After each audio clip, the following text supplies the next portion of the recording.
અલગ અલગ નામ રહીશ, તમારે ખાલી એના વિશે કહેવાનું છે, ઠીક છે? જે નામ આવે એનું. રાહુલ ગાંધી. જેન્યુઇન. શક્તિસિંહ ગોહિલ. આર્ટિક્યુલેટ. ગેનીબેન. લડાકુ. Anandiben Patel. Unproductive. Shankersinh Vaghela. Hardcore politician. Hardcore politician. Okay. Baba Saheb Ambedkar. ક્રાંતિકારી. વિજયભાઈ રૂપાણી. ચિઠ્ઠીના ચાકર. ભૂપેન્દ્ર પટેલ. ક્યાં લાઈનમાં આવી ગયા? અચ્છા, ઓકે. અનંત પટેલ. લડવૈયો. જિગ્નેશ મેવાણી. જેન્યુઇન લડવૈયો. પોલિટિશિયન નહીં. એનું એક પછી ડાયમેન્શન છે, તમે ઉમેરી દેજો ને એડિટિંગમાં.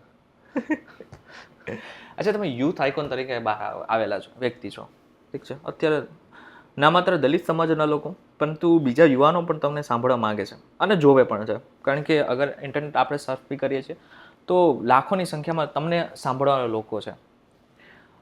એવું નથી લાગતું કે હજુ પણ કોંગ્રેસે તમને એટલી મહત્વતા નથી આપેલી? ફ્રેન્કલી એકચ્યુઅલી કહું, એકદમ સાચો જવાબ. ઇન્ડિયન નેશનલ કોંગ્રેસ નામના રાજકીય પક્ષમાં જોડાય હજી મને 3 વર્ષ થયા છે. ઓકે. 3 વર્ષ માંડ થયા છે. હું વર્કિંગ પ્રેસિડેન્ટ છું. હું 2 વખત MLA થઈ ગયો. ઓકે. હું 6 સ્ટેટની પાર્લામેન્ટની ઇલેક્શનમાં 6 સ્ટેટમાં સ્ક્રીનિંગ કમિટીનો મેમ્બર રહ્યો. હું તેલંગાણા હરિયાણામાં સ્ક્રીનિંગ કમિટીનો મેમ્બર રહ્યો. મારી જોડે ટોપની લીડરશિપની 1-to-1ની એક્સેસ છે. મને ગુજરાત એકચ્યુઅલી કહું, મારો લાઈફ માટેનો સેન્સ ઓફ ગ્રેટિટ્યૂડ બહુ છે અત્યારે. બહુ જ ખુશ છું, એકદમ સંતુષ્ટ છું. બહુ જ કરવું છે પણ બહુ જ સેટિસ્ફાઈડ છું. મને ઉધામાં નથી, મને પેલું પાવરનું મનીનું એ બધું ગ્રીડ નથી, એ બધું મને સ્પર્શી જ નથી શકતું. મને બહુ રાજી છું. સુંદર મસ્ત તમારી બ્યુટિફુલ 2 ભત્રીજીઓ છે. 3 BHKનું મસ્ત અમદાવાદમાં ઘર છે. સર્કિટ હાઉસ મળી જાય છે. એસીના પૈસા લગતી ચાર્જ નથી કરતા. તમારા જેવા મિત્રો મસ્ત પોડકાસ્ટ કરે છે. મારા ચાહનાર એમાંથી નાની નાની મસ્ત રીલો બનાવે છે. રીલો જોઈને લોકો થમ્સઅપ મોકલે છે વોટ્સઅપમાં. લડું છું, આટલી 1000 એકર જમીન પાછી અપાઈ. મારા કામનો ઇમ્પેક્ટ છે. એ ઇમ્પેક્ટનો ફરી પાછો વધુ આનંદ છે. મજા છે. લડ્યા કરીશું. આને તમે સફળતા માનો છો? હા, બી સફળતા છે. આ બી સફળતા? આ પણ સફળતા છે. તો સફળતાનો તો સત્તા જ પ્રાપ્ત કરી લેવી એ જ સફળતા એવું નથી. જેન્યુઅન અર્થ શું છે તમારા મનમાં સફળતા? સફળતાનો જેન્યુઅન મતલબ તમારા માટે તો એક તો યાર બહુ બ્રોડ ટર્મ છે. દરેક માણસ માટે બહુ અલગ અલગ વસ્તુ હોય.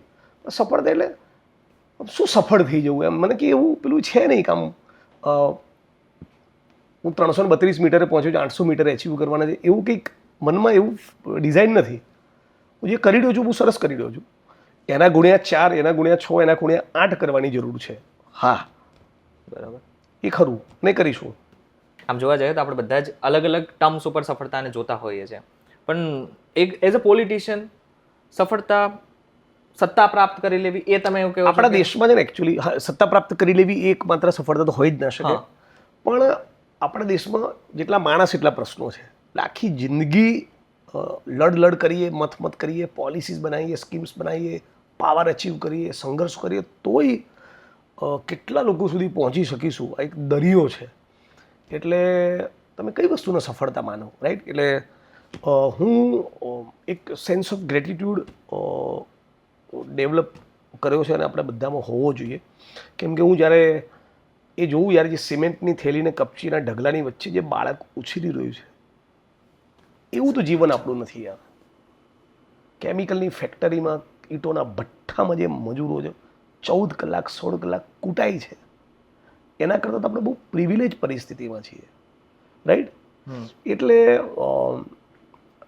લાઈફ માટેનો ગ્રેટિટ્યૂડ છે. અને એટ ધ સેમ ટાઈમ જ્યાં પણ પ્રશ્ન જોઉં, તકલીફ જોઉં લોકોની, તરત કૂદી પડું છું. થાય એટલું હું દાવા સાથે કહી શકું, ગુજરાતના ગરીબોની, સામાન્ય નાગરિકોની, વંચિતોની લડાઈમાં મારા જેટલું એગ્રેસિવલી, ઇન્ટેન્સલી, નિષ્ઠાથી, જેન્યુનલી લડનારા માણસો બહુ ઓછા છે. આ બાબતે હું કદાચ નંબર 1 છું ગુજરાતમાં. બાળપણ કેવું હતું તમારું? બાળપણ બસ ઓકે. મસ્તીખોર હતા? ના, એટલો બધો નહોતો. શાય હતો. શાય? હમણાં મસ્તીખોર થયો.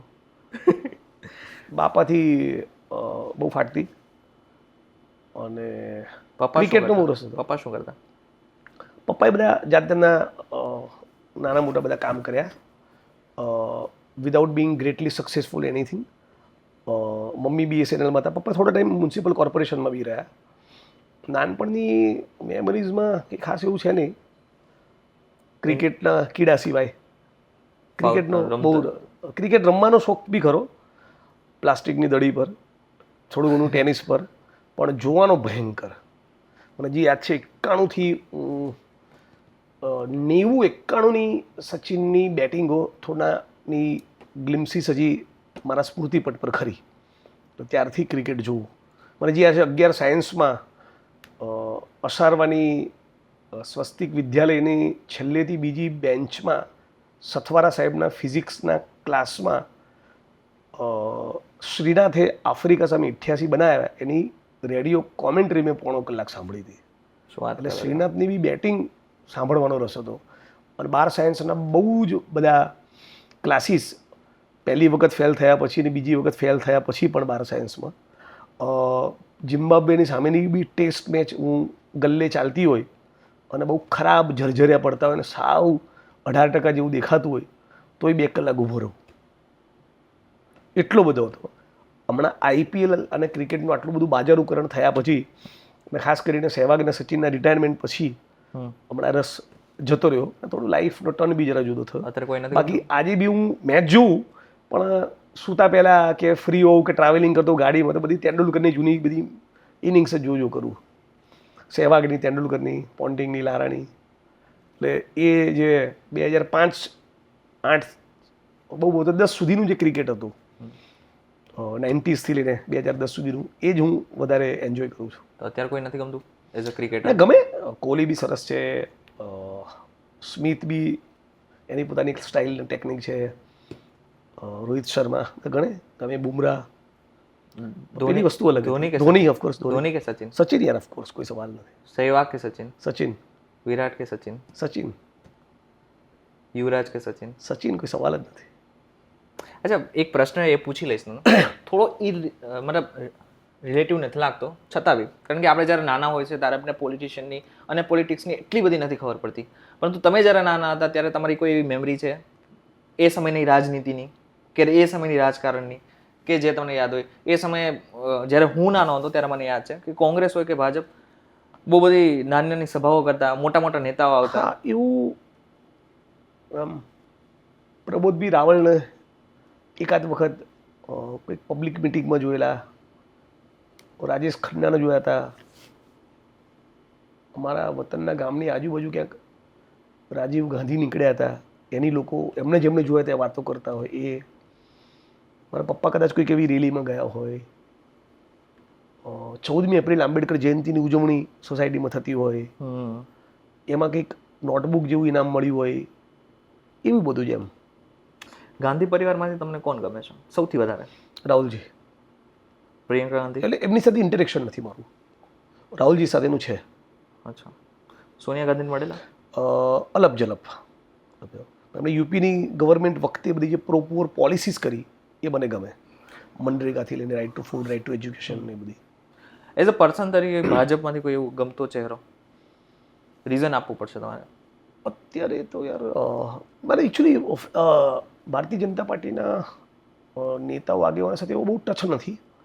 અને હું પેલું શું કહેવાય, મારા કામમાં મારી પેલી શું બિટરનેસ ને એવું નહીં.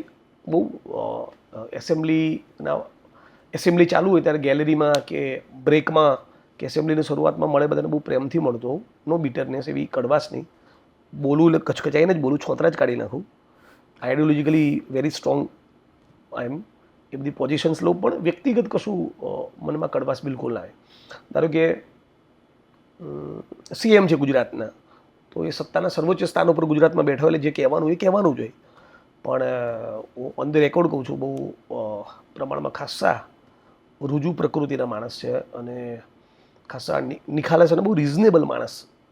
વાતચીતમાં, ઇન્ટરેક્શનમાં તમને લાગે એર નથી માણસમાં. પણ એમનું CM તરીકેનું પરફોર્મન્સ બહુ સારું છે, એનાથી એવું નથી. પણ એનામાં માણસમાં એરોગન્સ એ એર એ એટીટ્યુડ એ બધું નથી. મૃદુ સ્વભાવના તો છે, દેખાય છે, કારણ કે એને એમણે બહુ બધા મામલામાં મક્કમ થવાની જરૂર છે એકચ્યુઅલી. મક્કમ કહેવાય છે મૃદુ ને મક્કમ? એટલે મૃદુ છે, મક્કમ થવાની જરૂર છે. કઈ બાબતમાં? બહુ બધી બાબતમાં જે ખોટું થતું હોય એ બધી બાબતમાં. ડ્રગ્સ એક્ઝામના પેપર લીક થવા, નકલી કચેરીઓ, આ 3 એ એમના શાસનની ભેટ છે. નકલી કચેરીઓ, ડ્રગ્સ અને એક્ઝામ્સના પેપર લીક થવા, આ 3 વસ્તુ નરેન્દ્રભાઈ વખતે, ભૂપેન્દ્રભાઈ વખતે, આનંદીબેન વખતે, વિજયભાઈ વખતે, આનંદીબેન વખતે અને નરેન્દ્રભાઈ વખતે નહોતી. આ ફિનોમિના છેલ્લા 3-4 વર્ષનો છે. એ આ મોરપીંછો એમના મુગટમાં લાગ્યા છે, એ એમની બાયોગ્રાફીમાં જશે. એવું લાગે છે કે ફરી એકવાર સીએમ બદલશે? આઈ ડોન્ટ નો યાર, how does it matter? Policy ન બદલાય ત્યાં સુધી. એવું લાગે છે 2027માં કોંગ્રેસ જીતશે? વિશ્વાસ છે, લડીશું પૂરી તાકાતથી, લડીશું, ફાઇટ થશે આ વખતે સોલિડ. એ જ નેતાનો મતલબ કોંગ્રેસની હાર પાછળના કારણ તો ઘણા બધા હોઈ શકે છે, તમે જેવી રીતના કીધા એમ પહેલાં. પણ આમ જોઈએ તો 2027ની અગર ચૂંટણી આવે છે તો ધરખમ ફેરફાર કરવાની જરૂર નથી કોંગ્રેસમાં, ગુજરાત કોંગ્રેસમાં? ફેરફાર કરવાની જરૂરિયાત તો દરેક પક્ષમાં એને સમય પ્રમાણે ફેરફાર થતા બી હોય, અને રાહુલજી જે પ્રમાણેનું ઇન્ડિકેશન આપ્યું એ પ્રમાણે થશે બી ખરા, થવા પણ જોઈએ, થશે પણ ખરા.